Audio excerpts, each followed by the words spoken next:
All right, we are live. What's up, everyone? Check, check. Sounds good. How's everyone doing today? So, let me just get my links out here.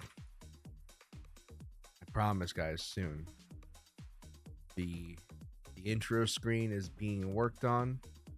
I don't know when it's gonna be done, but I can promise you that it's probably gonna be sometime within the next week or so. It's gonna be a little bit more of a formal intro. Um, I have plans for what I want to do, and I apologize for being a little bit late. I wanted to hop on around like 7 o'clock, but I had to eat. I had to take care of some things. Lost track of time. Spilled part of my water on the grounds. There's a nice little patch of towels on the floor next to me. So hopefully it doesn't get soaked through the carpet, but it is what it is. Just a little oopsie. Let me just go about getting all this together for you guys while you guys are waiting. If you guys are watching the replay of this, just, you might as well just go ahead and skip.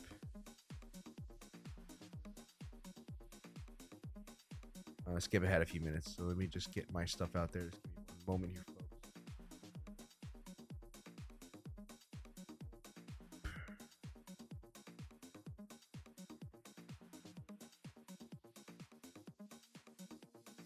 Come on.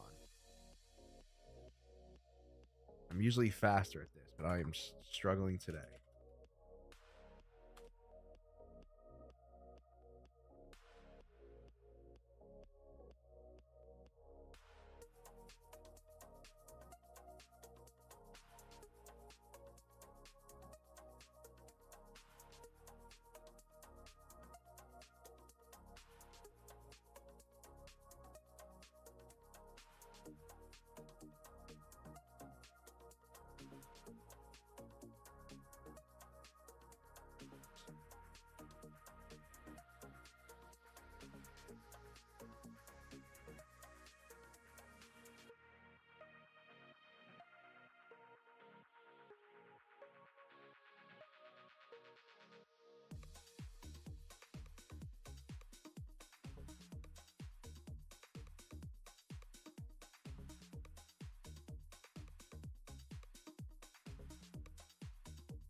All right, what's up? What's up? Hello, hi Johnny. Hey buddy, how you doing?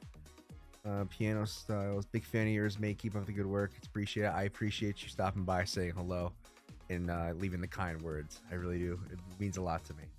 So I got everything out there. So let's jump into the TA. I know that's what you guys want to see.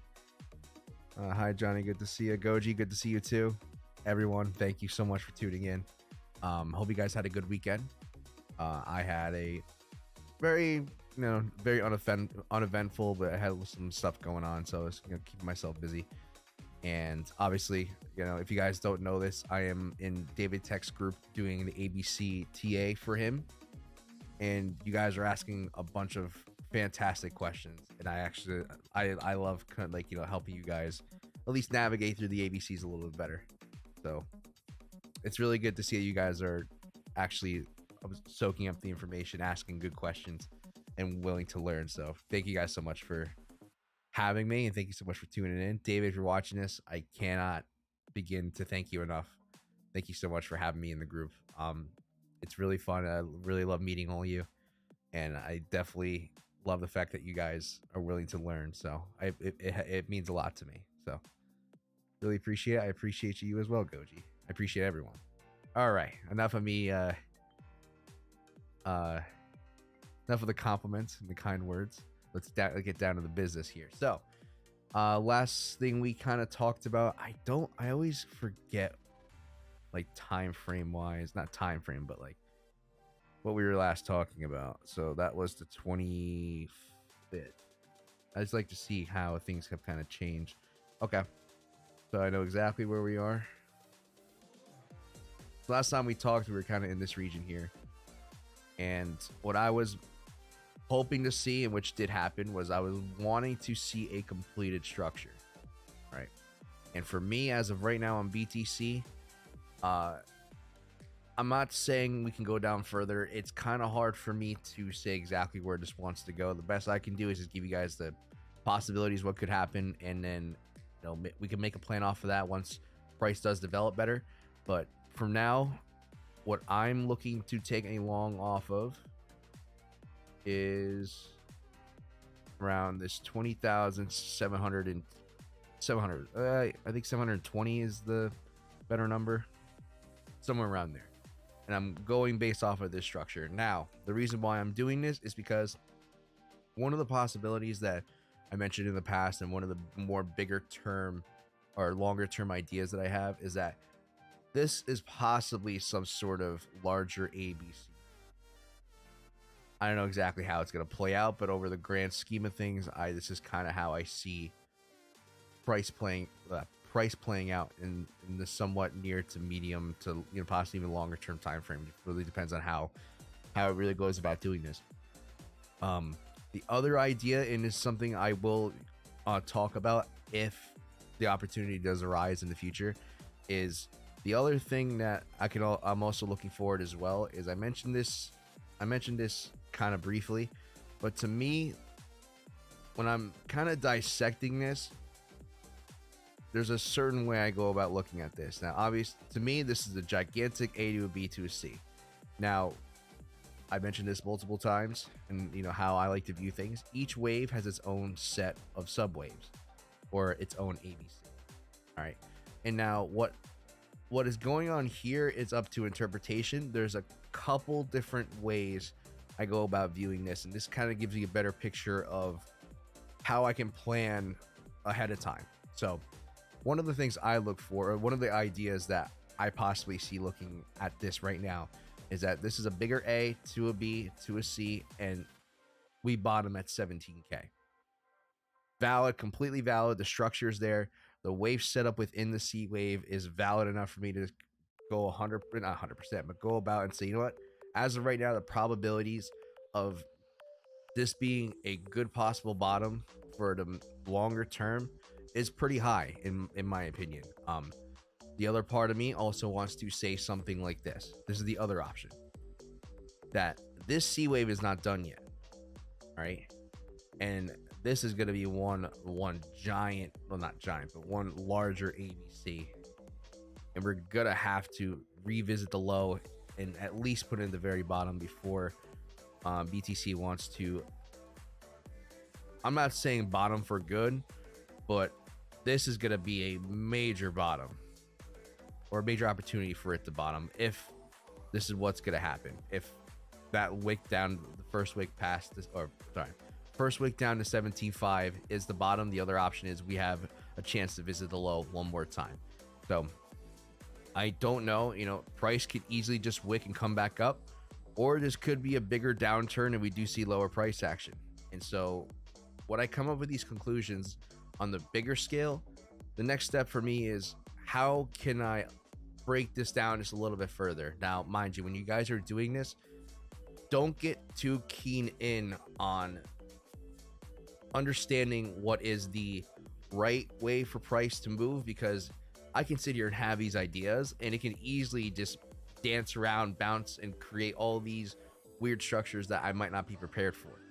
But if you have a better or broader idea of what price could do or what the possibilities are, it limits yourself to basically just limits your options. To me personally, the more zoomed in you go, the more lost in the sauce is what I call it, is where you're so like zoomed in on these tiny time frames that there's so many little tiny different infinite possibilities that you kind of get lost in what price actually wants to do, because you're so focused on the smaller time frames. Now, I know I say ABCs are ABCs within ABCs, but there's a limit, and sometimes people don't necessarily see that, especially when they see the general format of how ABCs are, and they basically think they can take that to a 5-minute time frame and scalp. That's not the way to go about this. So for me, because I'm so zoomed out, my perspective's so big, I really don't have that many options. Excuse me.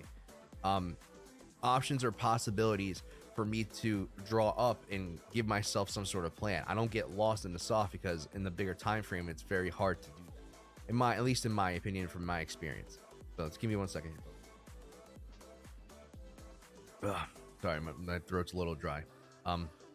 So when I see this, the next step is how can price get down there? So let's go back to a little bit of a smaller time frame and let's kind of piece this together. So for me, this looks like a valid setup with a possibility of price revisiting one more low based off of this structure, and this is going to complete a larger A to a B to a C. To me, that's a very nice setup. I don't know how exactly I'm going to play this yet. I've been kind of messing around with different ideas, how to take positions, and I also, like, because I have a little bit more of an audience now. There's people who actually ask great questions who want to learn this. I don't want to point them in the wrong direction by doing this. You guys can do this, but you got to have some experience first. And I don't want to paint, how do I say this? I don't want to say this and give you guys a wrong idea of how I approach things, or give you guys an exact way, because there's different ways to approach this. The main way to do this is by playing the smaller setups. Now not smaller setups, the bigger setups. It's how you structure your trades, is where that's one of the things that I was trying to explain. Is I can sit here, give you a setup. I can't tell you how to structure your trades. Like, if you want to take this long here, for example, I can't sit here and say, do 1% like I do, because to me, that's not responsible. A lot of you guys are in situations where you really don't have, you don't want to lose money. No one does, and that's 100% fair. I completely, I'm reasonable. I understand that's a valid concern. So what I tell people is it's about balance. So balancing your R&R compared to what you're willing to risk. Also, you also got to understand too, when you adjust your trades, there's give and takes. Obviously, you don't make as much money as you would if you're using a more aggressive stop loss, but the odds of you winning, your probabilities go up. So if you want to make not much money, be a little bit more consistent, there's a good balance for that. Now, one of the other things that I am experimenting with, so when I say this, take this very lightly, take this with a grain of salt. Don't be doing this at first, because it's not something that's going to help you if you don't do it the right way. Because this goes back to what I said before, is that you could take the same idea, bring it down to a smaller time frame, get lost in the sauce, and put yourself in a bad situation. So what I'm talking about is, it's a version of playing into the bigger structure, but we're doing it slightly different. So we have this smaller time set up here, all right, and the low being like 19.5. We have this bigger setup as well. Now, I'm using this in, perspective wise, comparing what we're looking at here. The white being the bigger setup, the blue being the smaller setup. Now, how I go about structuring the trade for this is, if I have a certain bias, or if I think that price is going to move a certain direction, this is a way for me to get a little bit of a better entry, and not necessarily, how do I say this? It's a better way of getting an entry, but also not taking bad trades. It's a little bit of a balance. So what I mean by that is, I'm going to be actually trying to play both of these. Now, this is something I'm just experimenting with. Like, I don't sit here and do full scale positions on these smaller time frames. Now, what I'm going to be doing is I'm going to be breaking up my entries into two parts. Now, how you can do this is, I'm not sure if every exchange offers it, and I know some of you guys have different exchanges that you use. I personally use Bybit when I use this method, and Bybit has a feature to where you can actually take different positions and basically set separate take profit within the same perpetual. So, like, for example, I can actually take a long down here and use lower risk, and also take a separate long, and that allows me to have technically two different positions open. And I basically, it averages out to where it'll push me in a nice position here, and I don't have to worry about getting stopped out entirely, if that makes sense. Or, by the way, I have to dive into this more, how this works, but the theory is, is that you use this method to get a slightly better entry. And so if you do get stopped out, you don't get stopped out for as much, or your stop loss is a little bit lower than what you would just traditionally taking the larger setup here at the 20,755 region. I'm not sure if I'm going to be doing that yet. I'm kind of messing around with bybit settings, just observing, seeing how this could work. I saw an example of someone else use it, and I'm kind of just testing it. So this is something that's not concrete. This is just an idea of something that I possibly think could help if it does make sense. So I'll let you guys know if it does work for me, or if it's something that I think is definitely going to help you guys out. I promise I will let you guys know, but I don't want you guys doing the same thing exactly as I'm doing it right now. So for me, as long as the BTC has to give above the 20,755 level in order for me to at least look for a bigger move to the upside. Now, going back to the question what I said before is, if price is going to test this lower low down here, how is it going to get there? So for me, based on what I see, I want to see something like this. So let's get rid of all this. All right, so now we have basically a naked chart with the low just marked out here. We have an ABC. So to me, this is a possible bigger A wave. I want to see some sort of retracement and then continuation down. Oh, excuse me. If this is going to be the bottom, I want to see where price wants to go. But like I said, when I view these and try to put the pieces together, I need to see some sort of setup relative in size that's decent enough for me to be able to actually say to myself, okay, you know what? This is a good position to try to short in case this wants to be some sort of continuation down.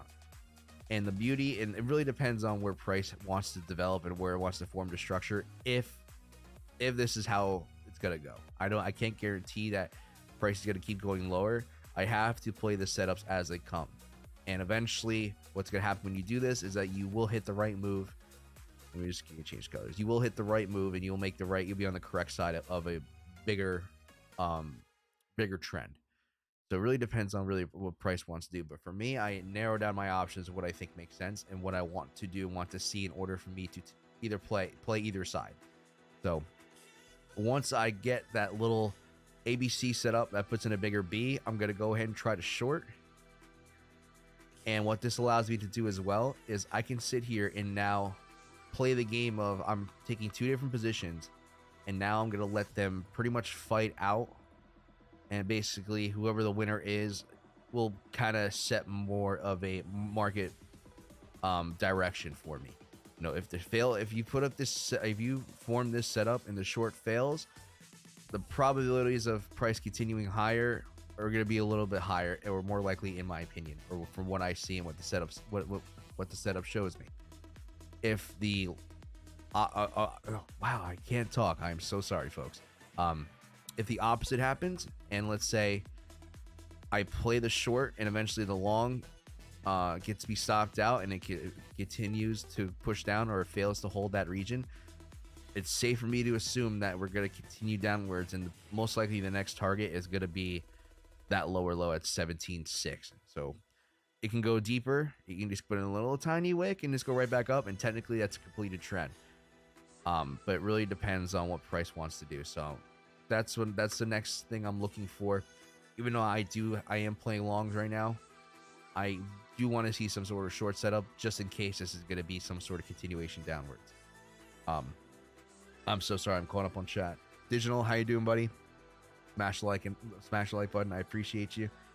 Let's see, Johnny, a question. In the 20,742 level, you had a couple of wicks that came back passing that level. Did you play the ones trying to re-enter? How was your approach? 20,740. Were you talking about when we were up here?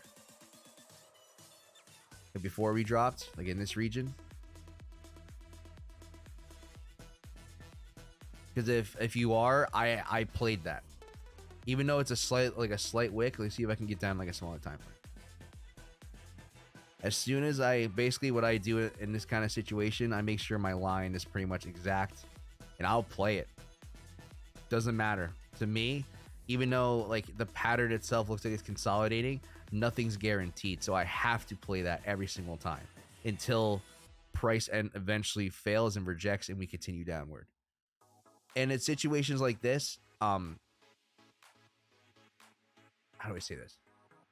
The reason why I did take this, but I didn't put, so in the Discord, I said I'm only using quarter risk, which was true. I only used about a quarter of what I usually risk. The reason why is because sometimes when you do have these setups, you have to understand that you're comparing this ABC long in comparison to this major ABC short that I was playing as well.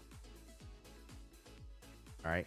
And to me, like, what I see is, does this long down here hold, or sorry, does this ABC to the downside, the structure itself holds comparable for me to assume that this is going to be a longer term long in comparison to the short?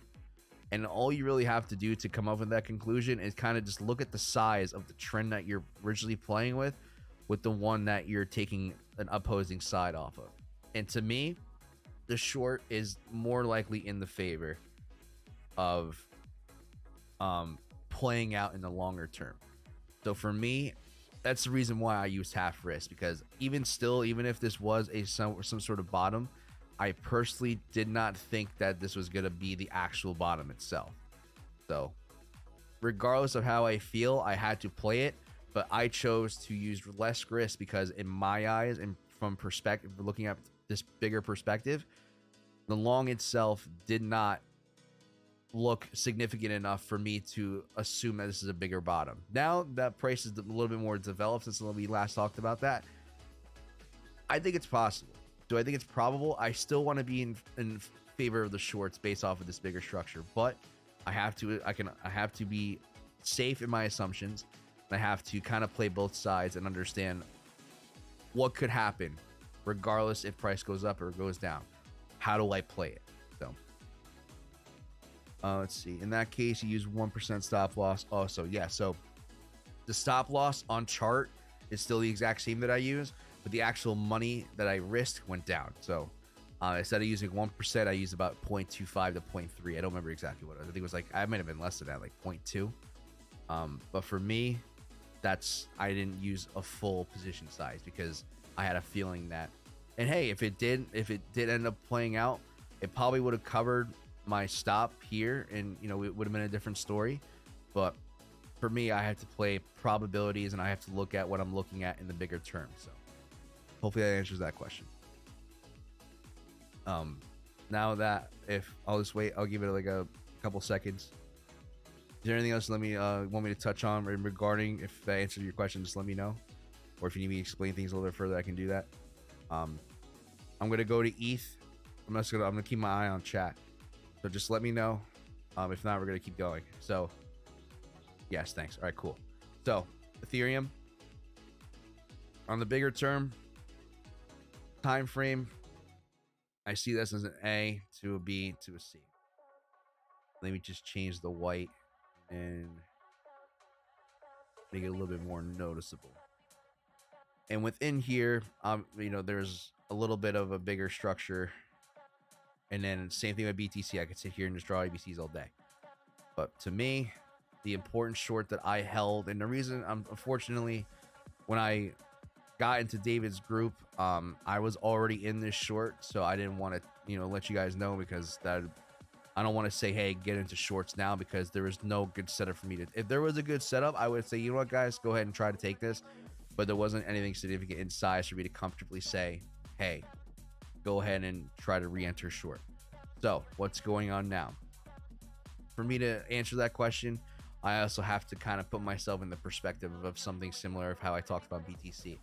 What are the options that could happen on the longer term or the bigger term time frame, and how do I play it from there? Well, for me, on the bigger term time frame, this is a little bit different. I think, let me just go back at 4 hour. Make sure I didn't. Okay, so this is the trend. This is an A, this is a B, this is a C. And this is why I'm almost on the fence, because ETH is going to be playing out completely different than BTC. Because as where BTC comes down, it's going to come down and test that low. ETH is pumped so much higher than BTC. So for me to actually say that, hey, this is going to be a bottom, or sorry, we're going to come down and test lower isn't necessarily, I wouldn't feel good doing that because I don't think that's probable. What I think is most likely going to happen is that ETH is bottomed here, and we're going to put in some sort of larger ABC. So I'm not saying we can't, that we're bottoming here. I think we can definitely go down deeper. I just don't know where this wants to go. So to me, this looks like some sort of ABC here. Or the other possibility is that we're finding some sort of bottom. We're going to put a much larger structure, and from there, I have the right to assume that, you know what, this can be a much larger reversal coming. Because in perspective wise, this is huge, in my opinion. I think this is a massive setup. Was I blocking it? I don't think I was. Let me zoom in. So if this happens, to me, this is huge. Like, this is a short, definitely worth how to say this. It's definitely worth the opinion of me possibly saying that we can go down even lower. But I don't know. I have to wait to see what price does. If price does something like this to where it puts in a bigger structure like that, or even comes up, you know, it really depends on, if I'm just, you know, hypothetical, if this did bottom here, if it puts in a settle like this, I'm gonna be more on the fence of this is just gonna be some sort of A to a B to a C, and I think we're gonna keep pumping. I don't think you should be targeting shorts, but if price does come straight up from here and form that higher high, I might be a little eager to take a bigger short. That's just me though. I don't know. I have to see what really happens, how price plays out. That's pretty much it. Oh, sorry, I didn't tell you guys. I'm currently in a long as well. I didn't tell you. I forgot. I told the Discord, but I did not tell you guys. Unless you guys are watching from the Discord, then you already know. But I'm in this setup here. I'm in a long based off this ABC structure. My entry was 1522, I believe. The line's at like 1520, 1520. Let's say 1521. That's where the bottom is. My entry was at 1522. I did get stopped out of this already. You know, this short that played out for me was pretty much a one and done. Actually, not true. Maybe a two and done. Yeah, two and done. 3 and done. Got stopped out twice, hit it, missed the third, and basically it didn't even play around, just went straight down. So on the third time, I got entered and I ended up taking profit. That was a good trade for me. Really depends on where this wants to go. And so I am currently long on that 1521 region based off of this bigger setup. And that's about it. There might be some shenanigans going on to where price is probably gonna dance around in this region. I'm completely prepared for that, but that's just something I'm looking at as of right now for ETH. Let's go to Litecoin. Now, me personally, I'm not taking any positions. Now, guys, when I have this list that I go through, pretty much it's all the higher liquidity coins on Bybit. After, if you guys want me to look at something, I will. A side question: did you play around with David's ABC indicator? Unfortunately, I have not. I don't know if I am going to be using it. The only reason why is because I can spot these myself. If I am going to be playing some sort of indicator, I want it to be something that contributes to probably on the take profit side of things, if that makes sense. I don't necessarily want to have an indicator based on entries, because that for me, I can just do that myself, and I think you should be able to do that on your own as well. If the indicator helps you, I don't have no experience with this, so I'm not going to sit here and say it's good or bad. But if it works, if it helps you guys out, I'd say, you know, definitely use it alongside your decision making when it comes to ABCs. But me personally, I haven't used it, but I will mess around in the future and find something that works with my style or helps me out. I'm not going to use the indicator if it takes away from my decision making. Definitely open to that. I mean, David have briefly talked about it. and we'll see if we can figure out something in the future. But for now, unfortunately, I have no experience with the ABC indicator. I've seen it, on a couple of his videos. It looks cool. Definitely helps you guys out, spot those setups a little bit better. But that's just me personally. Let's see. So with LTC, this looks like a bigger. This is a massive ABC. All right, and for me, I don't know. I tried playing this one. I got stopped out too many times, so I eventually just wrote that off as a loss. I'm not a loss, but I stopped playing it. What's the next step for LTC? Pretty much it's the same thing as ETH. It's pretty much pumped significantly since the bottom, and the only other option that I see, this is a little bit different because this puts in a lot bigger of a structure. I want to see something like this play out. I don't know if I'm going to short that if that does happen. The other setup that I'm currently looking at for LTC, I want to say that's no, that's primarily the one. I could sit here and say this, but to me, it's too much. The ABC within here was significant enough in perspective to this for me to say that this was one completed trend. So that's something I'm looking at personally. I don't know if I'm going to be taking any setups on this. If I do, I will let you guys know. But as of now,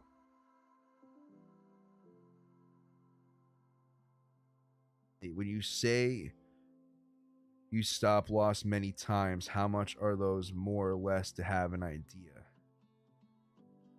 When you say you stop loss many times, how much are those? I see the emoji, so I don't know if this is a joke or not. I'm really bad at reading into this sometimes. When you say stop loss many times, have an idea. I'm sorry, but I feel like I am I stupid? I mean, you mentioned when you mention you.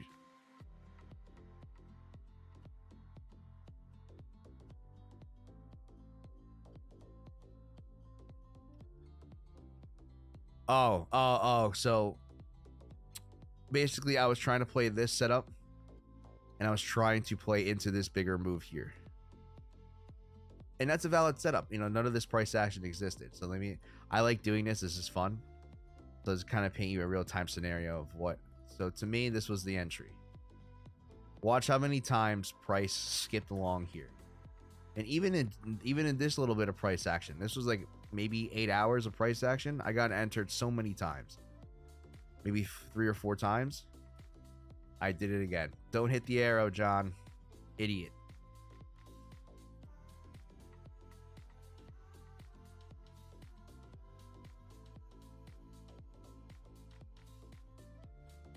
Oh, God.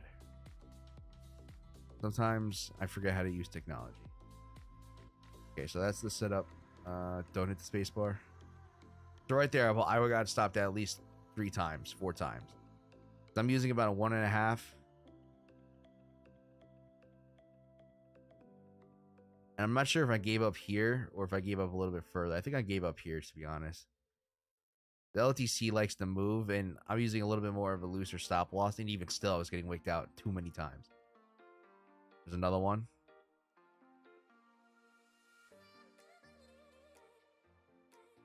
All right, now I think I did place. I remember I was sitting in profit for a while, but it just came right back up. Wait for it. Wait for it. Come on. Do it. Out.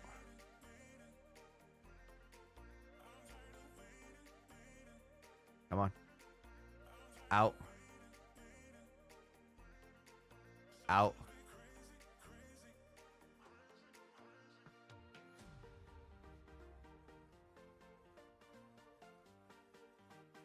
Out. So that's another one there, arguably. So I probably wouldn't got stopped out like close to like 12 times. And there the R&R is only an 8, so I didn't like that. Okay, just to have an average of how many times I could try till I give up. for me, it's not about how many times, it's about how price evolves. So if price, because like okay, so in a way it does kind of matter, but I primarily look at how price evolves from a certain point. So since I was playing this, I noticed that this was an A, it came back down to a B, and this was a higher C.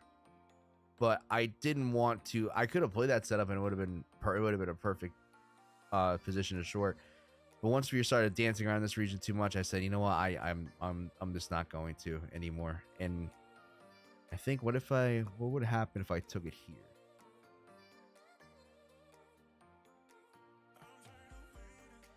See, like when it comes to like smaller coins, like I know LTC is not a small coin, but for smaller coins, for me, yeah, even still an 8, it wouldn't have been worth it. Maybe 1.5. Even 1.5, it's like, yeah, I might have broken even. But for me, I'm not as tied to like smaller coins like ETH and LTC. For me, it's a little bit more quote unquote volatile, but I just don't like the fact that each coin pretty much moves independently, and the setup that might be good on one coin is not necessarily be a good setup on another coin at the same time, if that makes sense. So like sometimes you could be at a short in BTC for a couple days, and then a good setup on LTC and ETH will come. And even if that's the case, sometimes BTC is already pumping, and it's. I don't like to trade too many coins at once. That's just me personally, trying to balance my system as well as taking good entries on. I used to be a crackhead. I used to be able to snipe entries on 8 or 9 different coins. Like I think if you go back to my live streams back in October, about this time last year, did I show them on stream? I don't remember if I did or not. There was one point where you can literally see my bybit screen. I had like 10 trades open, and they were all in the green because I was just sniping entries. I don't necessarily like to do that anymore. That was part of me just being a crackhead. So let's see. Okay, thanks. Just have an average. Okay, I already read that. All right, so that was pretty much it for LTC. I don't see anything significant for me to go ahead and take any sort of long. Obviously, we're past the area of shorts, so we're just gonna wait and see what happens from there. Let's see. XRP. Now hear me out. Hear me out.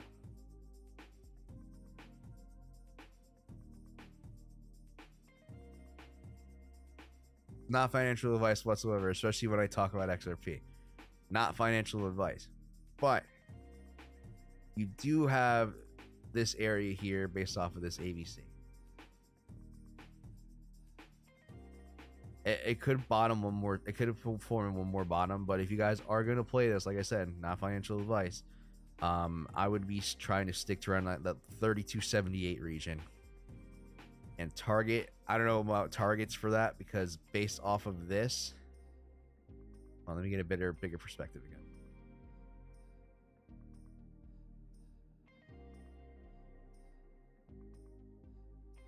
I'm gonna need more price history, but let's say this is the most I got.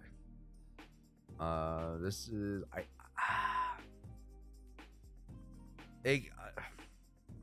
don't know. All I do know is that I want to see a lower leg. If not, I think that's it. Yeah, I think that's, yeah. Now that I see this, okay, all right, I'll stick with that for now. That's probably my primary. I'm not gonna say it's gonna pump that high, but I want to see some sort of continuation. That's just me. If that's the direction it wants to go. If not, the lower low is the best option, and this could be something like this. That I could see definitely playing out as well. So we'll have to see what price wants to do and how it evolves. So that's about it for XRP. BCH. Okay, hold on. Let me get out of the 4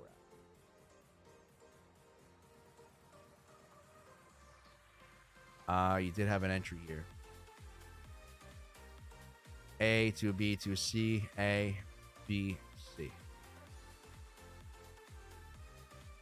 Now it could come back down and form its own little ABC within the C, and then you can go ahead and, but still, regardless of what it does, I would say an entry on that's going to be 111.20, 112 for BCH.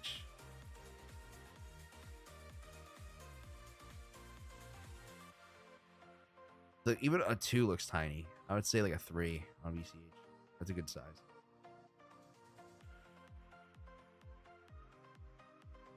Decent. That's something I would look for either direction you want to take. You can take profit at a certain area if you think it's going to continue downwards, or if you want to ride the high, you can actually ride it up to the high. Who knows? But those are my options for BCH at the moment. Monero did put in that lower low. It did. All right, so Monero did have this very nice ABC pullback here. I did not take this, unfortunately. It wasn't on my radar at the time. And what are the options? The options are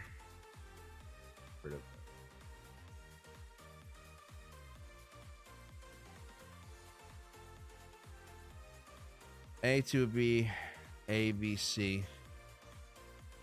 I want to say that it's gonna put in a low here. Sorry, wanted to do this instead. A to a B to a C. But this is not big enough for me. I want to see something a little bit bigger. So maybe by chance you're gonna get something like this, and then that becomes your B. That's better to me, in my opinion. I like that more.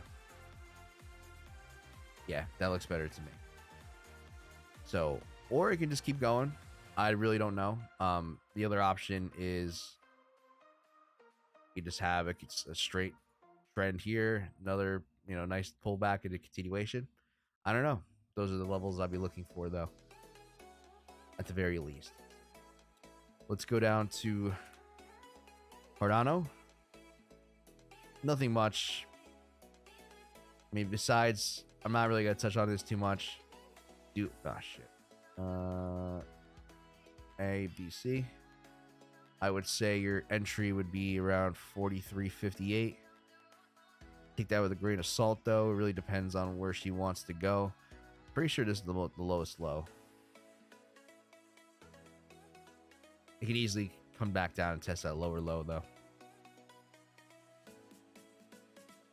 So those are the levels I would look to take a setup on. The bigger setup would be this.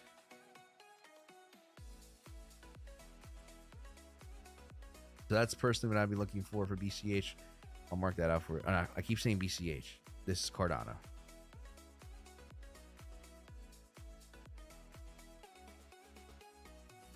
Solana. Nothing significant in my opinion. I can get rid of this because price has developed from there.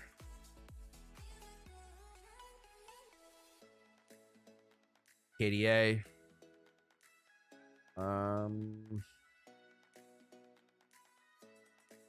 Right, so the bigger setup. Now I'm just gonna draw this because this is one continuous. Let me just clarify that. There. That's a possibility, and we can just keep dumping from there. If this wants to bottom, setup I'm personally looking for is something like this. Oh wait, did it put in a lower low? It did. So maybe. No, hold on. Let me redraw that.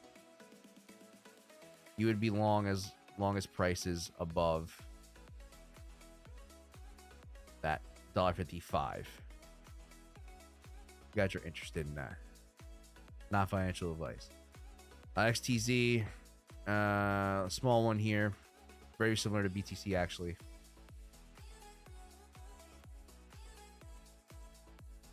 Where I'll be looking to take some sort of long at. I'll mark that out. I'm just gonna kind of breeze through the rest of this list, and I'll let you guys ask me questions, or we can hang out for a little bit. Flux. Yeah, I'm looking for a higher high here. Oh shit. Higher high here. or lower low here. And each can present its own structure. What I mean by that is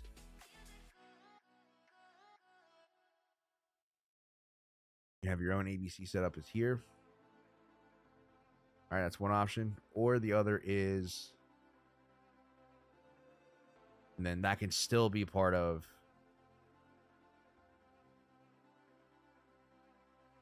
a bigger structure. That's pretty much it. I went through the whole list, so you guys know what I'm looking for. You guys know what the plan is for me. And now I'm going to turn it over to you guys. So if you guys want to just hang out, ask me any questions. I'm an open book, so we're just going to chill for a little bit. 45 minutes. Wow, that took a lot longer. No, but you guys were asking me questions though, so. What do you got for me?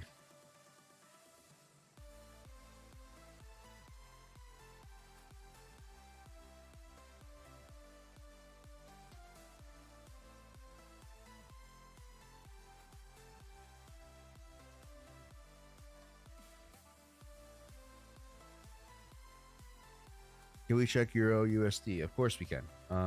Let's see.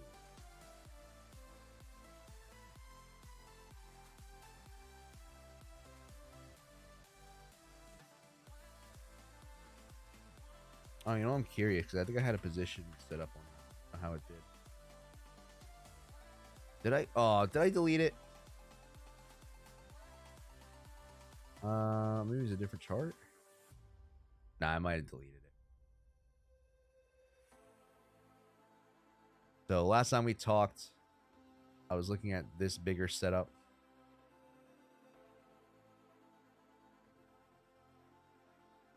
You would take this entry at about 99,528. I would give yourself a little bit wiggle room when it comes to stop loss. I would say like a 0.5. And I would say a good area to take profit is probably a test of that high or somewhere in between this zone. I don't know. It really depends. I don't know Forex. I'm just going based off like kind of the principles that I look for. So let's see what happens from there. Just heading to work. Have a good one. Thank you, Digital. I appreciate you, buddy. Thank you for stopping by, saying hello. It means a lot to me. I hope to see you on the next one. Enjoy. I'm not gonna say enjoy work because it's work, but hope it's not too. Hope it's easy for you.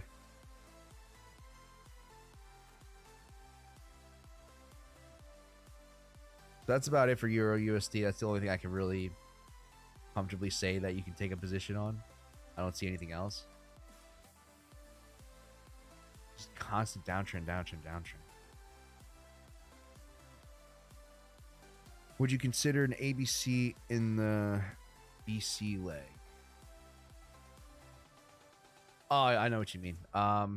Yes, but I personally, I don't know if I would play that. It depends how it. If you can get a higher high past $1, 0098, I would say if it does come back down, you can go ahead and take that lower one. But until that happens, I wouldn't take it because your entry is going to be so close together. And I don't know the Forex market. I don't know if that's a big enough spread to make a significant difference in R&R. But for me personally, if you're viewing the bigger structure, I don't like to deviate from that more important pivot, which for me is back here. Unless, like I said, you put in a bigger ABC within here and then continue down, because to me that's going to be a much larger structure and I'll be a little bit more comfortable. But even still, even when I say that, it really depends on how far it drops. I would say that I would still stick to that pivot because that's the most important level. That's your if this and that statement. So if that makes sense. Exhale.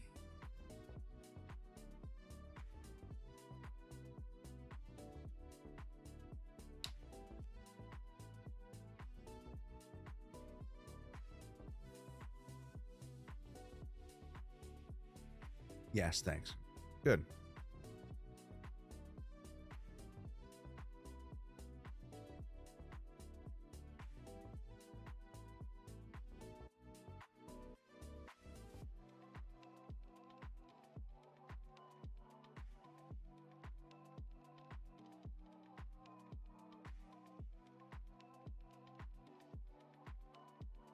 I know some of you guys in the Discord group caught this one. You guys are crazy. I just wouldn't take it because like, I'm more focused on this. So it's an ABC, yes. But you also got to understand, like, just as willing you're willing to take a position on that smaller move, you gotta be willing to take profit on that as well, because this can easily just pump right back up and wick you out. And then like I said, you're another position where you're gonna want to short the bigger one. Or not, sorry, short the not short, long, bigger up, the bigger potential structure here. So I noticed that. Hey, some of you guys made money. Hope you guys cashed out on it.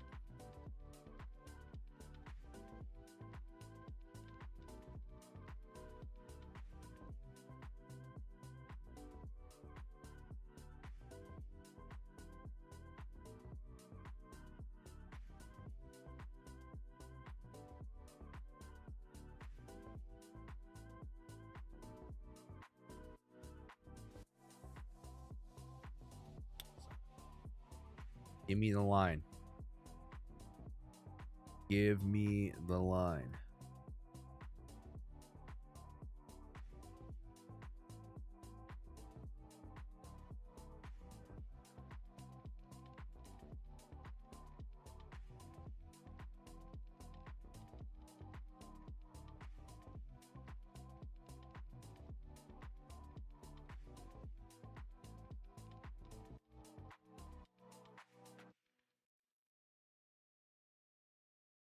All right, if you guys are in David's group, we're trying to figure out scheduling, but the beginning of sometime, I'm not sure when he wants to do it, but I am going to be doing a live stream in his group, answering ABC stuff. So if you guys are watching this on the pre-recorded version, I don't know exactly what the format of it is going to be.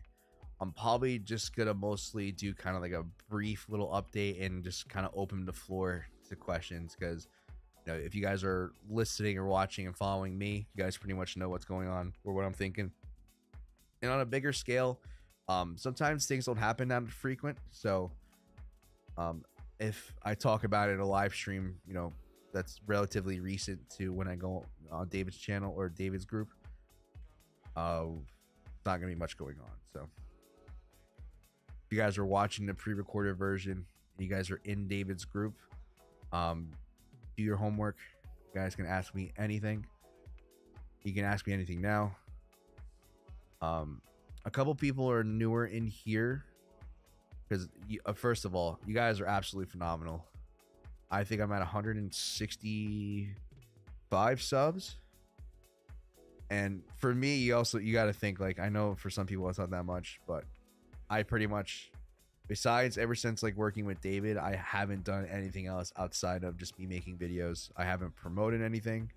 I haven't run like, you know, paid for advertise. Oh no, sorry, I haven't run ads. No, not run ads.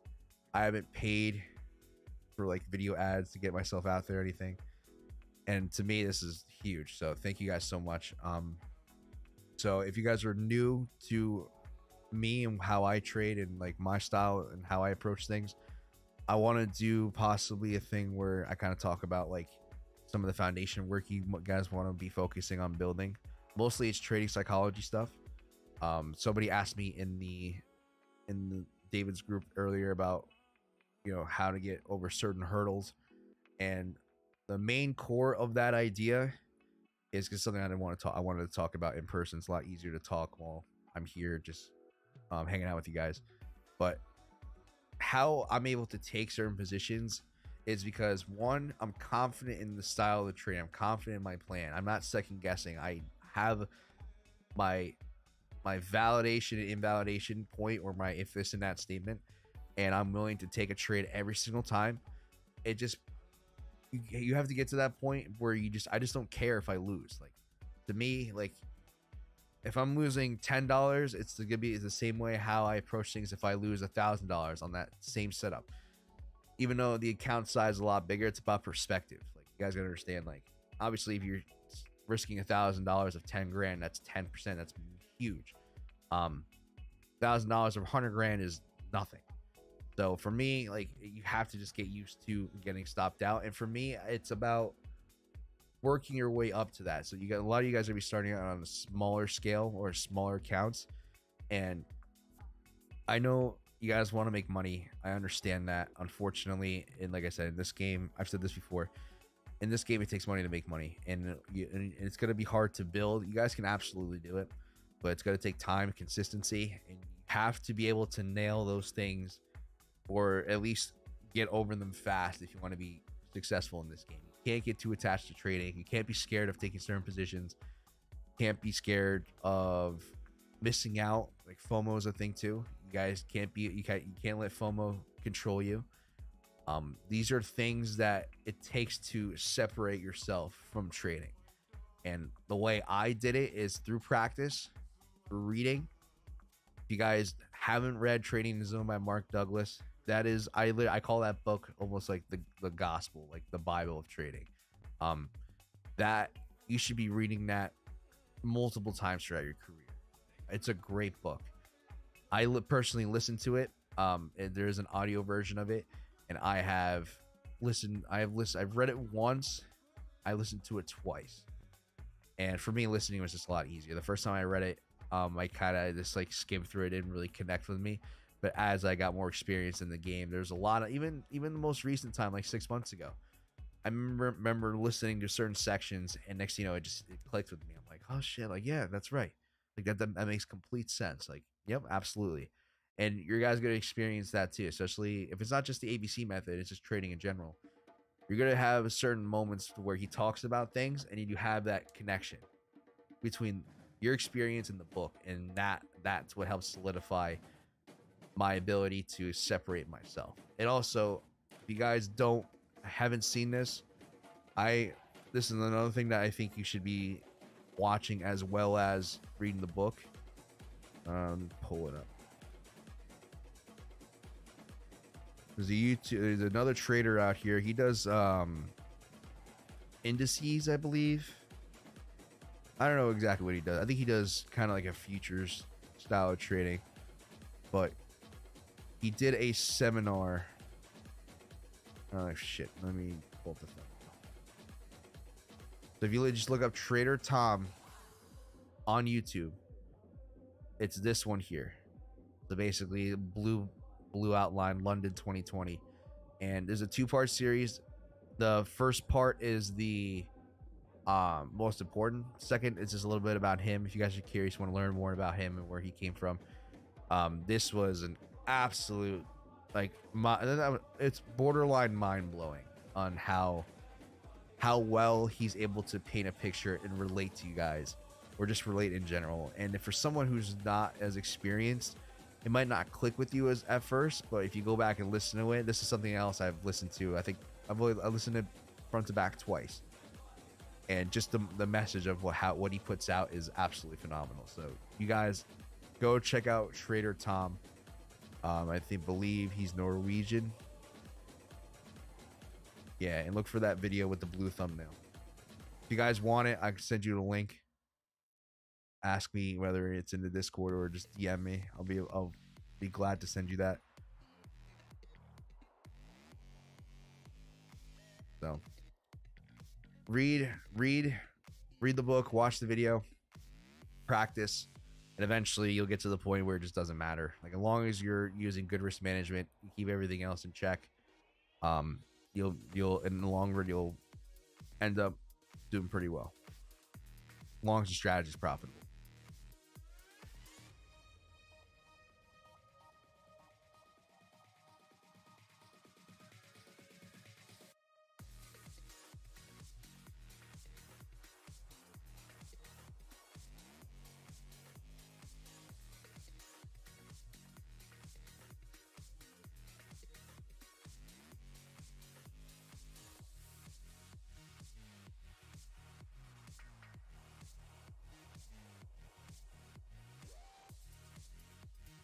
All right, I'm probably gonna wrap things up here in a little bit. I'm been going for about an hour now. Let me guys know if you have any questions. I'm not gonna sit here and just wrap things up. Just give you guys a heads up, probably like another 5 minutes or so.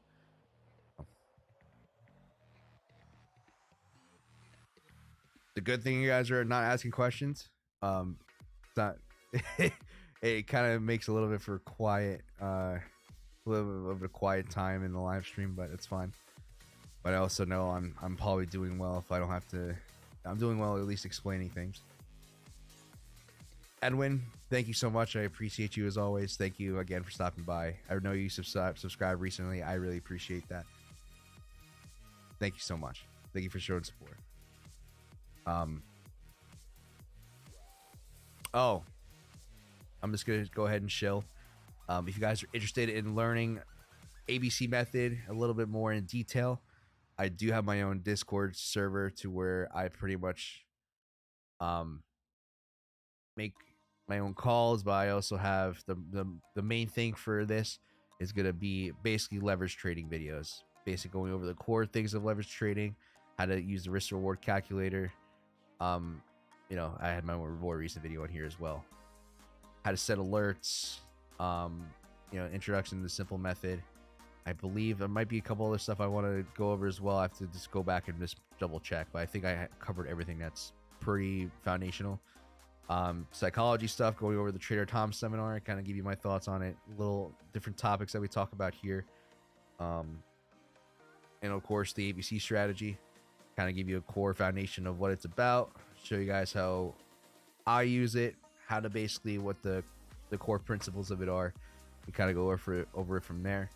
I actually added a video recently talking about like how to handle situations that it necessarily won't work with, or certain market structures that have the ABC method has a hard time with, and how you can, you know, maneuver that. So if you guys are interested in learning more about the ABC strategy, go ahead and check out Discord. It's a monthly subscription. My goal is just to get you in and out. I don't want you guys to be here forever. I want you to basically get the information, soak it up as much as possible, and you have access to me as well, asking any questions. And then from there, send you on your way. Hopefully you guys figure it out in the time that you did spend. You know, the people who have signed up haven't stayed, and I think that's a good thing. Hopefully they learned enough in their month time of being there. So I might do a thing where, because I kind of want to grow my own Discord a little bit more.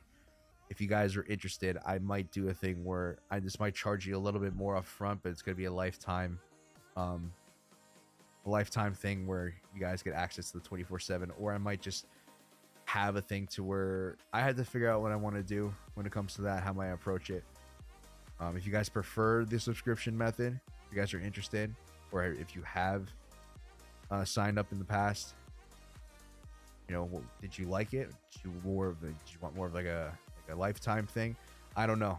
That's just kind of how I wanted to go about it in the beginning, is I'm not here to take money. Like, I just want you to get the information, you know, just pay me a little bit for my time and then get you on your way. So, if you guys are interested, please wait till the 2nd of the month. So I believe that is a Friday, or is it?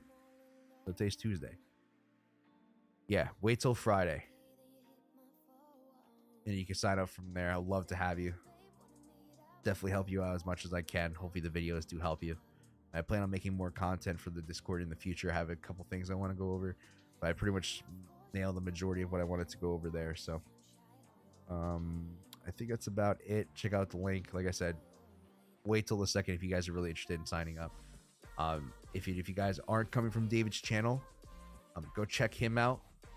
You'll get access to ask you questions there, as I am working with him, and you can sign up with him as well. Tell him I sent you, or at least you want to learn more about the ABC method, and it helps me out because definitely shows that you guys are supporting me. So I really do appreciate. I would appreciate that as well, even if you don't want to sign up through me.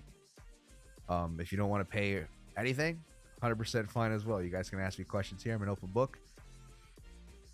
So, or an hour 4.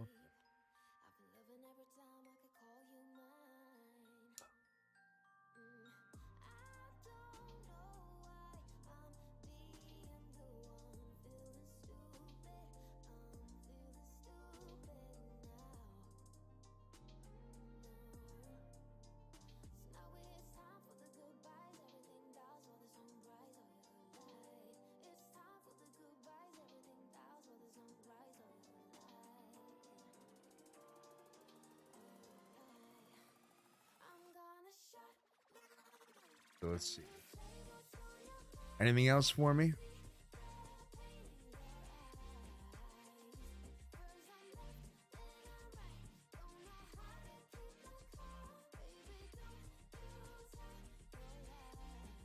I know I'm late, but could you explain a bit about your use of leverage? Absolutely. Good question. So this kind of ties to the risk to reward calculator. Oh, that is the wrong one. This used to be a Google Docs spreadsheet, but someone turned it into a UI. So this goes into tie. If you guys want me, I can post this link in the video. This kind of paints a better picture of what leverage should be used as. Leverage is just a tool. Now, I'm going to go over quickly here the risk reward calculator. Now, when you guys are going through this, the most important things to look at are portfolio at risk and leverage that you're using. If you're using inverse perpetual, this basically shows you the contracts to use. But if you're using USDT, you want to focus on this number. All right. So let me just paint you guys a picture. Let's say right now you wanted to have you have $1,000. You want to use 10% margin, 10% risk. So obviously 1,000 divided by 10, and then divide that number by 10 gives you 1% of the account value. That's what I meant to say, because obviously 1,000 times 10 is 100, and then divide that number by 10 is 10. So that's gonna give you 1% of 1,000, and then from there, now watch what I do here. If I change my stop loss, the leverage changes. All right, so 1%, 0.5 points, 7.5, 3%, 5%. So the leverage, notice how the leverage changes, but the portfolio at risk doesn't, because regardless of how you structure this, your leverage is still going to be, or sorry, your risk is still going to be the same. And all you have to do is just plug and play. So at bybit, all you have to do is make sure you put $10 risk. And let me see if I can sign into my account. I can do it on my phone. I changed my password, but my VPN was being a pain. Oh, actually might be able to do this. Hold on. Hang with me 1 second here. Oh, it worked. Okay, cool.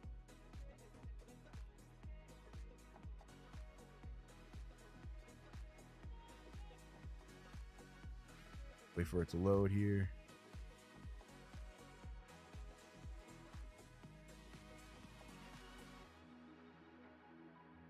All right. So let me go. So if you go to bybit, oh wait, I gotta move my head. Let me move my big head.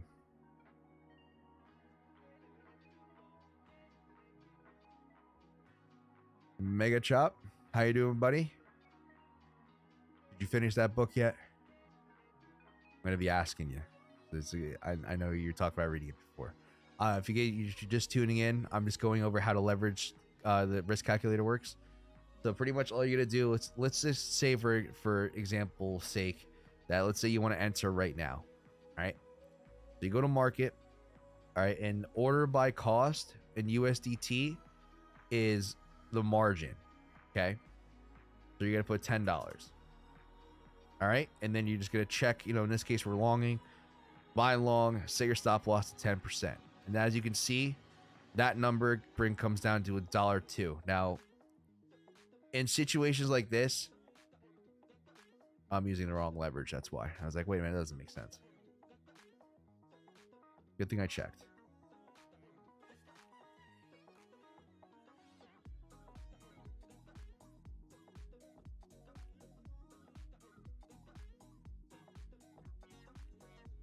There you go. I messed that up. Try to give you guys a good example and I fuck it up. So 10%, I'm going to say 10% of 1,000 is 100. So you put in $100.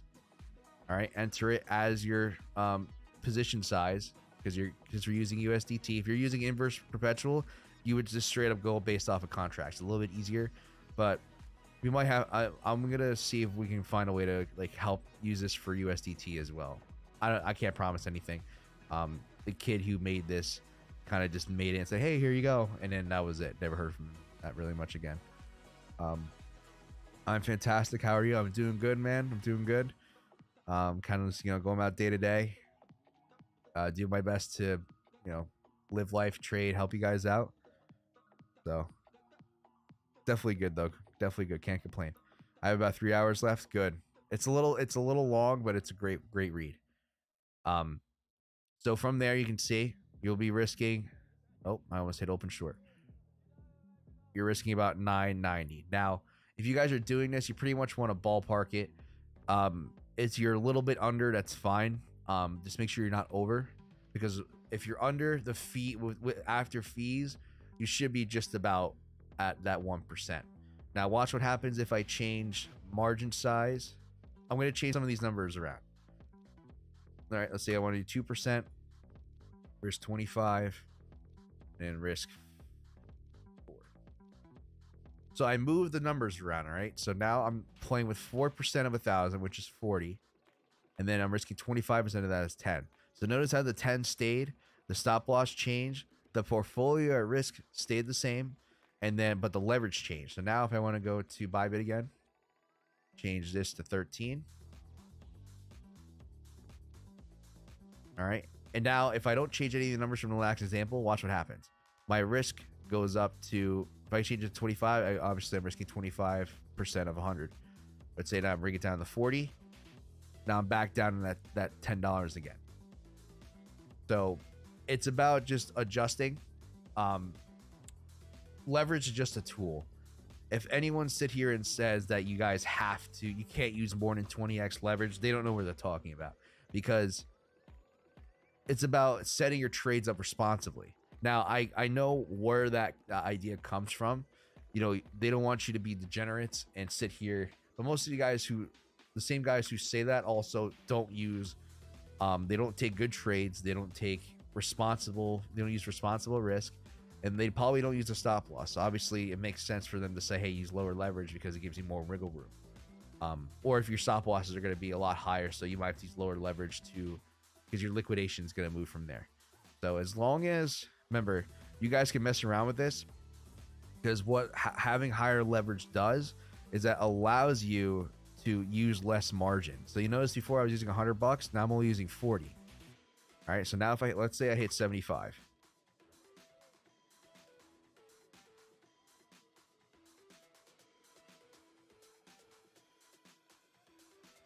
I might have to play around with this.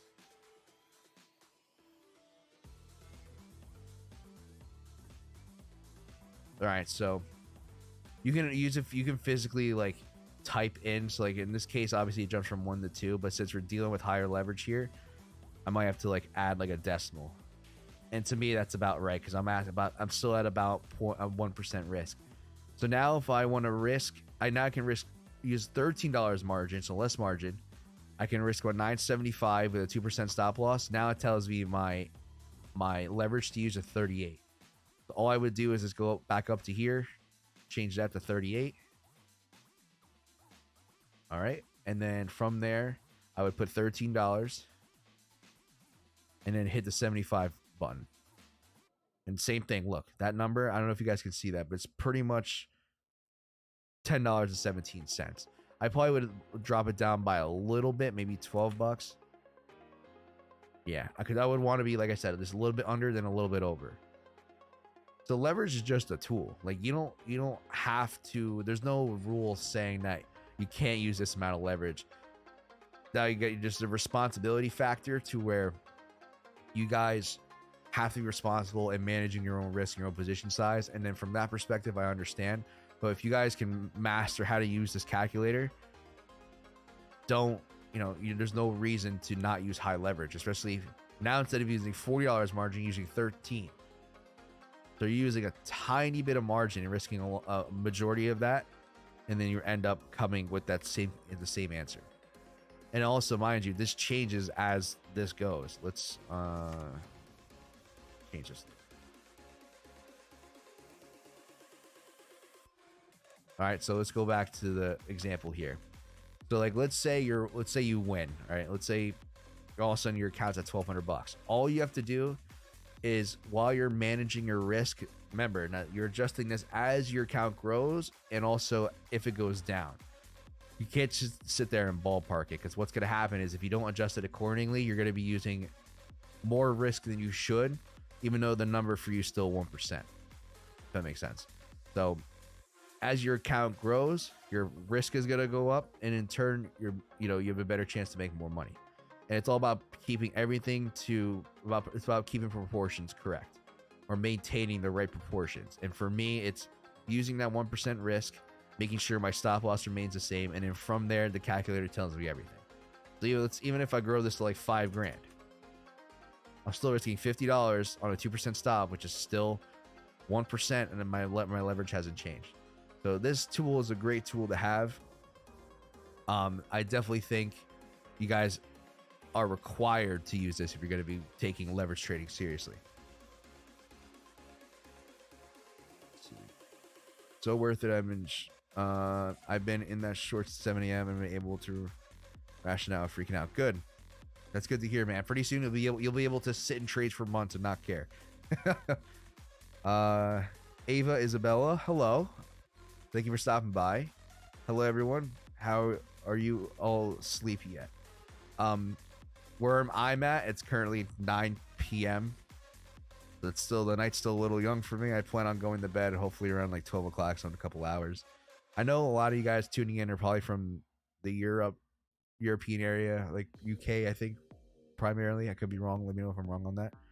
But I think it's late where you guys are at. I'm surprised you guys are watching. But if you guys are watching, if you guys are overseas, thank you so much for stopping by. I appreciate everyone saying hello. So, is it Phoenix? Let me know if I'm correct, Phoenix, but that's basically why leverage is just a tool. Don't be afraid of leverage as long as you're using everything right.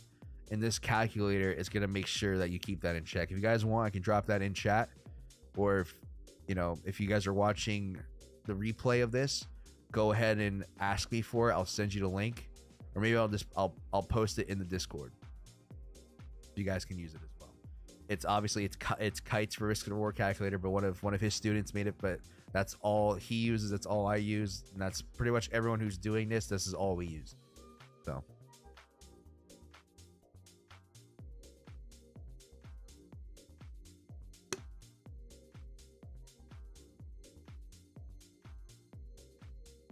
Edwin, how do you calculate the stop loss? So based on the calculator, so this stop loss percentage is what you have set up on your chart. So like, for example, let's say if I were to go long here, all right, your first job to do here is figure out what you want to do. It's all perspective. Me personally, I think most people should be using 2% at most aggressive. I would say 2.5 to 3% is a good number for most people. There's benefits and drawbacks to using different styles of stop losses. I can't sit here and dictate that for you. I'm just gonna change this a little bit. Oh, that's not what I wanted. 20.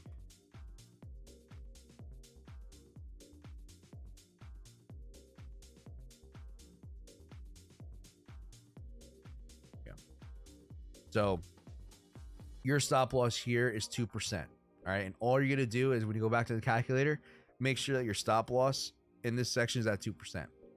Because if it's not set, like watch what happens when I change it. Your leverage changes. But if you don't adjust the leverage according to what this says, it's going to mess you up. So just make sure everything's aligned. So if you're using 2%, use 13. According to this setup, you would use 13x leverage. If you're using the 10-10, which is also simple, you'd be using 5x leverage and basically using 10% of your margin, risking 10%.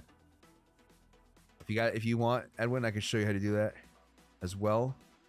Me personally, now mind you, like I said, I would consider myself a professional using this strategy, and I use 1%. Now that's very aggressive. do, for the love of God, if don't use that. If you do use it, use like half of what you would normally risk. So bring your risk down to 0.5 if you are going to use 1%. But the problem with it is you're going to have more how do I say this? Your stops become more frequent. And if you're at a computer where you can manage that all day, you know what? I say if you dial your risk back a little bit, you can go ahead and do that. But I feel like most everyday people who are in this game are probably working some sort of job. I don't know what kind of jobs they're working. So if you're away from your computer and you're not using or not doing as so you're not as hands-on and you're not able to watch what's going on, I would say dial that back a little bit. Go to like a 2% stop loss, because like I said, what's going to happen is you're going to get stopped out a little bit less frequent. Obviously the R&R changes, but you're not going to have to be on top of it as much. And for getting skin in the game and basically experiencing this, because to me, I can get stopped out 10 times in a position and I go to sleep just fine, whether my account's at 1,000 or 100,000. Doesn't care. I don't care. I've risked thousands of dollars on a trade before and lost. It doesn't mean anything to me. Most of you guys probably, if you don't have that experience, you're probably not gonna be able to stomach that well. Especially if you're having, even some people have a hard time losing $50. So it's all about figuring out what's right for you. If you're okay with getting stopped out multiple times and understanding the bigger picture of what you're playing, I could say you might be able to be a little bit more aggressive, but I do not recommend it for most people. I use an auto bot. Oh, if you're using a bot to trade, I don't know, because it really depends on where the entries are. Because for me, when I do the manual trading stuff, my entries are pretty much exact. Depending on how you use it, like I said, I don't know your situation. It might give you a little bit of a later entry, so you might have to use a little bit more stop loss to make up for that. It really depends on how your bot is set up, or if you're doing this manually. Like I said, it really depends on how you approach it. But thank you for asking that question. I said that mega chop. Let me know when you're done reading that book. I'm gonna send you the Trader Tom video. I want you to watch that too. Trevor, yo, what's up, buddy? How you doing, man? Thank you for stopping by. How you doing? How's your night going? You missed all the fun TA.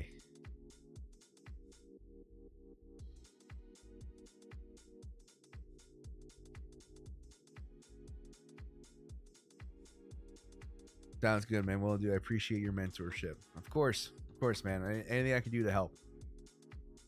I can only do so much to help. You're the one that's taking the action. You're the one that's going out of the way to reading the book. You're the one going out of your way, learning the strategy. You're being proactive in what you want to accomplish. So you can thank me, but no, I'm saying the same thing Kite said to me when I thanked him. You're the one being proactive. You're the one working towards that goal. So you should be thanking yourself and being proud of yourself for doing that. So I'm proud of you, and you should be proud too.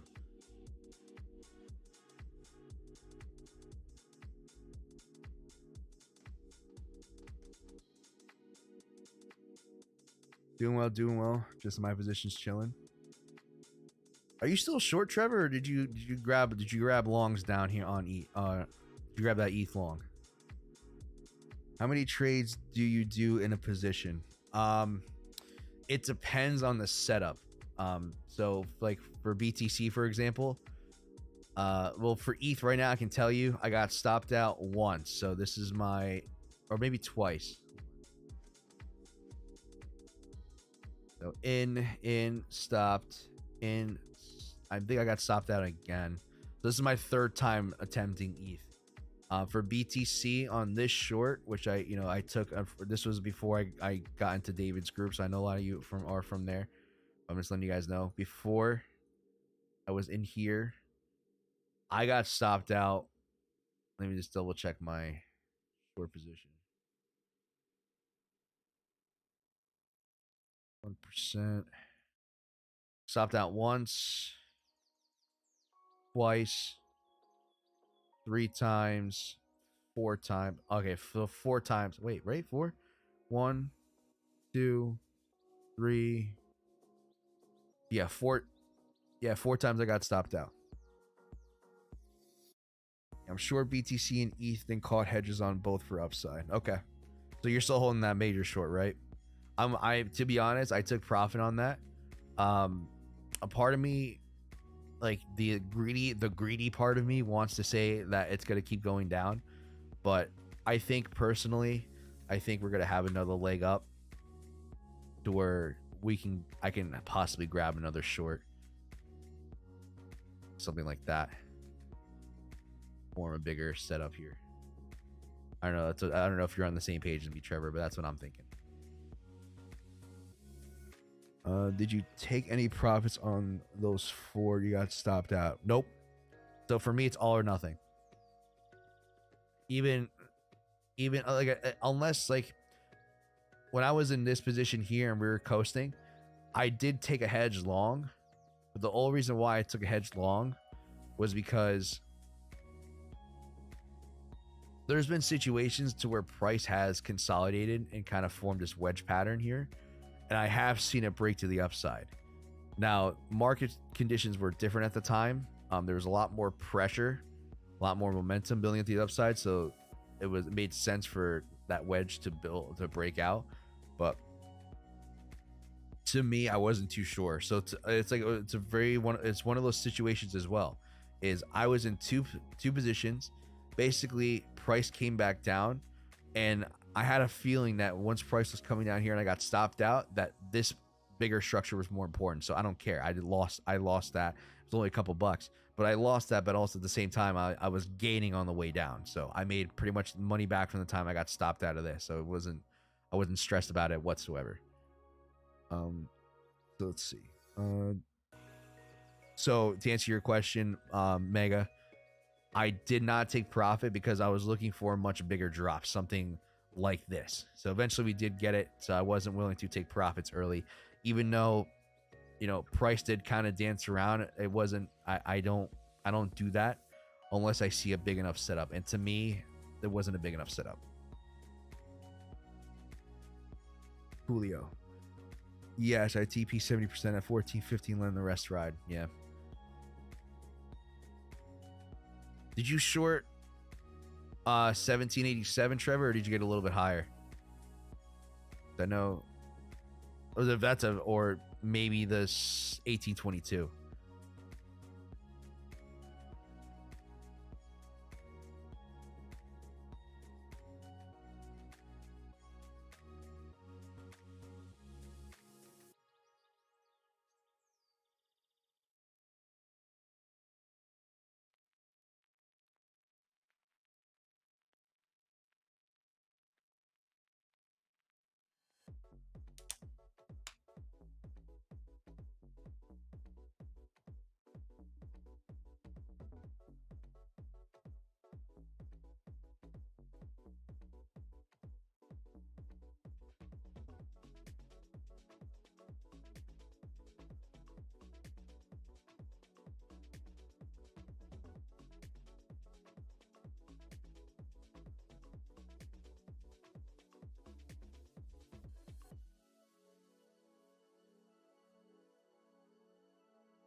Yeah, you guys want to see something funny? So, I'm not sure. I know some of my audience is overseas in different countries or different parts of the world. But in the U.S., there's this thing called Dave and Buster's, to where you pretty much, what's the name of this? It's pretty much like imagine an arcade you could drink beer at for adults. That's pretty much what that's pretty much what Dave and Buster's is. And a buddy of mine just sent me a video. What's the name of this program? Don't mind my terrible arrangement of icons on my desktop. I gotta be more. My average vision came out to be 1700. Okay, I want to show you guys something.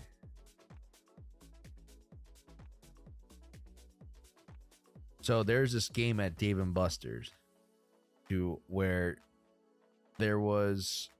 Let me find the game first to show you. This is gonna be a stupid little thing. For some reason, I have friends who like know how to play these games, and a buddy of mine told me how to play this one particular game.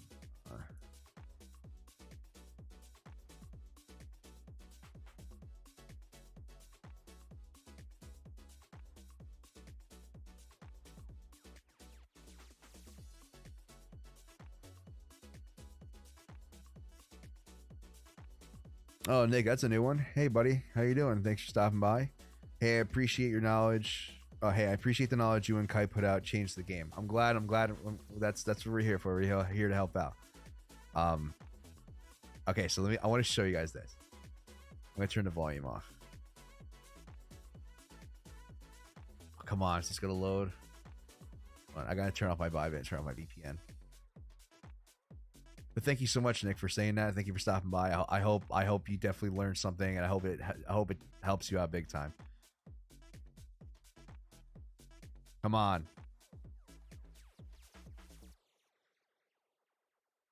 All right.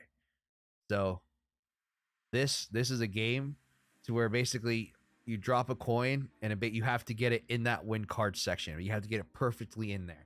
If you're just a little bit off, it didn't count. But every time you won one of these, every time you got the coin perfectly in there, you would get these cards on the side. And there's these collections of 7 cards you can get. Each card was worth 50 tickets.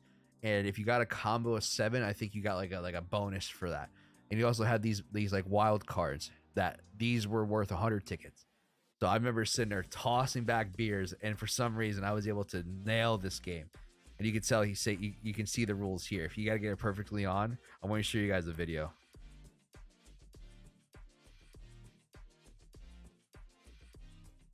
Let's see. I want to pull it up here in a second. Someone just sent this to me because we went to Dave & Buster's like a year ago on this date.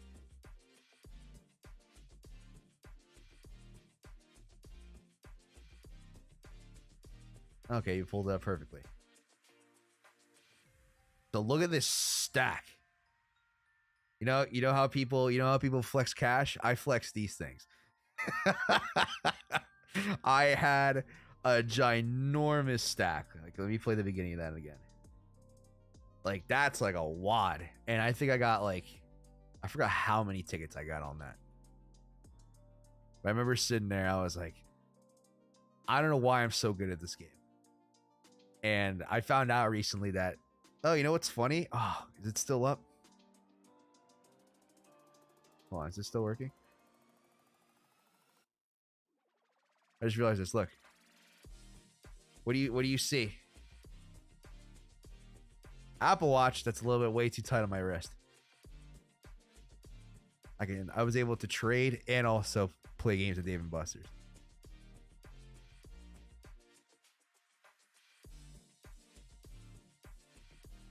So yeah, that's like my little flex. And apparently they got rid of that game like pretty recently, so I'm kind of sad.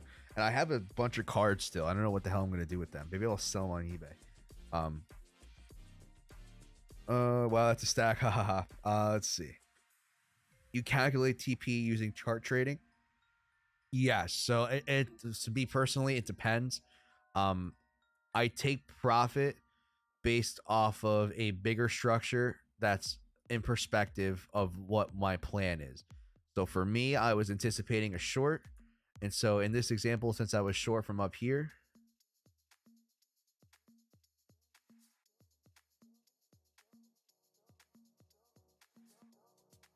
all right. To me, this is a bigger trend reversal, and so I took profit around here. So I was about a 10, but actually no, I was using a 1%. So I was using, that was almost a 20 R&R for me.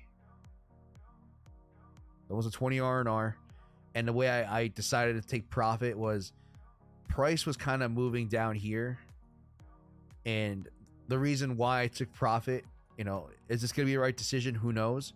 But for me, price was kind of consolidating here. And to me, I had a feeling that it was going to break out. Like it was kind of channeling. And to me, that's a that looks like a, not a structure, but it looks like it wanted to end there. So I went back and forth for like a solid day. I'm like, shit, do I take profit? Do I, are we going to keep going down? But the more I thought about it, the more I thought to myself, you know what? We do have a completed setup. And if this is the case, how do I put the pieces of the puzzle together? And for me, the puzzle for me right now stands that this was an A. I'm looking for another B. And if I do want to keep shorting, I got to wait for a pullback to re-enter. And worst case scenario, if I'm wrong on that, I'll take a long and just ride it up. It's a win-win for me. It just depends on how price wants to develop and how it wants to act in between that before it makes that bigger decision.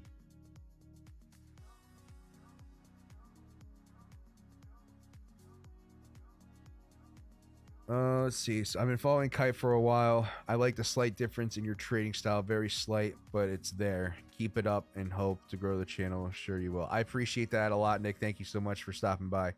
And leaving the kind words. It really does mean a lot to me. And I learned from Kite. Like, but the thing is, like, how do I say this? I'm not, Kite has his own way of approaching this. The only thing is, since I have experience, I can dive a little bit deeper into kind of putting the pieces of the puzzle together.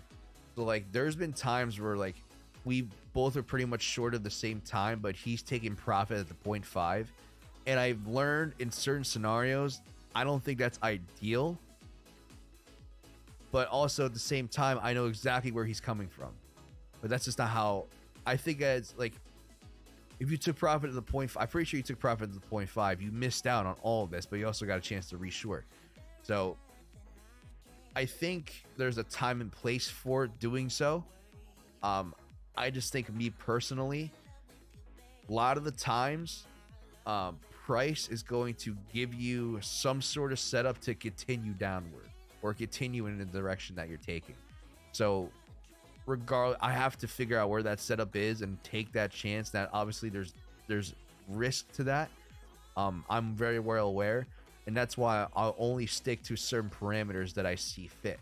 Because if price continues to dump from here without any, without any structure actually forming, to me, that's just kind of crappy. And unfortunately, it's not going to be the best case scenario to where I did cash out on a short that I had such a good position on. I'm a little bit less willing to give that up than he is. I've been experimenting with taking partial profits, as he does not do that. I think there's, like I said, there's a time and place for doing so. I don't think it's gospel. I don't 100% abide by that set of rules. My set of rules are pretty much, the basis for taking profit or, just letting it ride. I don't, I would use the 0.5. I pretty much followed him the exact same methods. But as I have a little bit more experience and I kind of have a good flow to this, to me, I'm able to kind of deviate from that and kind of figure out what might work and what might not work in certain situations.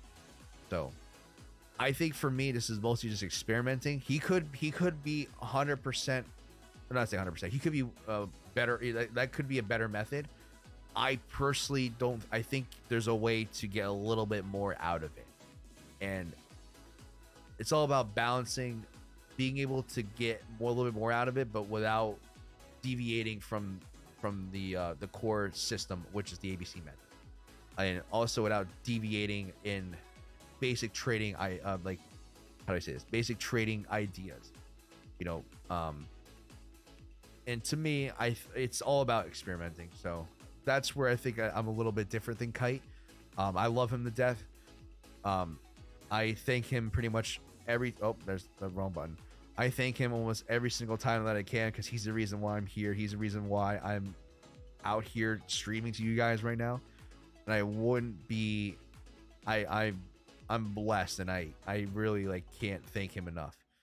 But I think, especially throughout your career as well, if you guys get good at this to the point where I'm at, where you can just go about this without really putting too much time into it, you can go ahead and come up with your own ideas, come up with your own little variations to it. But as long as you do that, just make sure you don't deviate from the core values and the core system that is the ABC method. But thank you, Nick, so much for dropping the kind words. I really do appreciate it.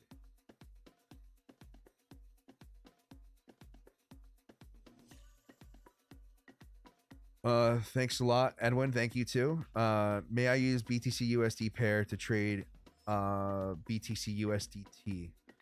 On Bybit, they're separate. So you on I kind of like USDT perpetual on Bybit more because it allows you to trade both sides at the same time. If you use BTC USD, you can only trade one direction at a time. There's perks to both. Really depends. It's more of a feel thing. If you're in a bull market, I would say it's a little bit more beneficial to use inverse perpetual because you'll make money off the percentages off BTC itself. But we're kind of, if we're playing sideways in this region, I think USDT is fine. It really depends on what you think, or basically it's preference. It's basically preference. There's no better way to do it than the other. But yes, you can't use both at the same time. You have to have USDT and Bybit to trade BTC USDT, and you have to have Bitcoin and inverse perpetual to trade Bitcoin to USD. Exactly what I'm referring to. Also, the short that may form to the downside is a great thought, in my opinion. Yeah, it depends on what price wants to do. I have to go with based what the structure shows me. Right, as of right now, the structure shows that price wants to pump. But as soon as I get a decent short opportunity, I'm taking that just in case. Because to me, the bigger structure outweighs the smaller long. So.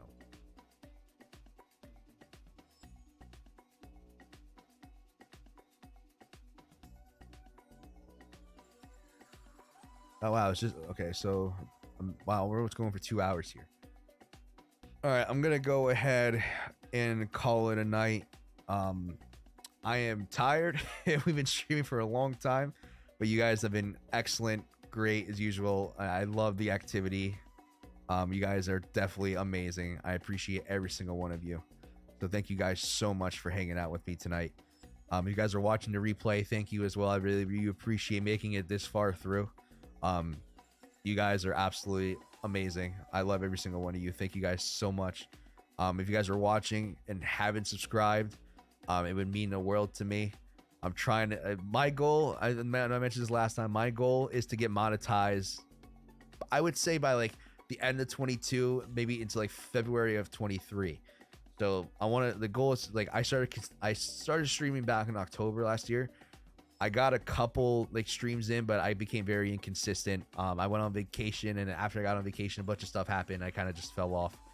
I started coming back in like February, March. So my goal is since I came back to consistently streaming, I want to get monetized by 1 year. And I can't do that without you guys. So I would appreciate if you guys are watching and made it this far, an orange sub, or if you're tuning in live right now, an orange sub, I would really appreciate the sub. I really look forward to what's going to come in the future. I look forward to helping you guys out. I look forward to meeting you, getting different perspectives on not just on trading, but in life, meeting people from all around the world. It really does mean the world to me. And I really love every single one of you for supporting me in this little journey that I have going on here. So thank you guys so much. I really appreciate it. Like the video if you haven't. Comment if you haven't. Let me know how I'm doing. I would appreciate the little comment. If you can subscribe if you haven't, I would even love that just as much as well. So I really appreciate every single one of you. I will be back. Oh, you know what, hold on, I have something to do on Thursday. Unfortunately, I don't know if I'm going to be able to stream. It really depends on what time I get back home, but I have something to do after work. So I promise if I can't make it on Thursday, you guys will see me either tomorrow or you'll see me Friday. I'm going to aim for Friday. If not, I might have to pop on here tomorrow to make up for Thursday. So regardless, you're going to see me one other time during this week. And hopefully by the time you guys see me again, something is going to happen with price. I don't know exactly what is going to happen, but hopefully we'll get an answer, or at least get some sort of idea of which direction we're going to go. So thank you guys so much. Thank you to every single one of you. Trevor, Edwin, Nick. I'm going to miss Mega, Ava, Phoenix, Exile, Digital, everyone who watched in tonight, Goji, Piano Styles, every single one of you. Or if you guys are watching and haven't commented, I'm going to thank you as well for stopping by, hanging out with me. It really does mean a lot. So until then, I'll catch you guys on the next one. Now you have a plan, stick to the plan, trade the plan, use good risk management. Don't be dumb. Don't make stupid decisions. I love every single one of you. I'll see you guys on the next one. Have a good night, folks.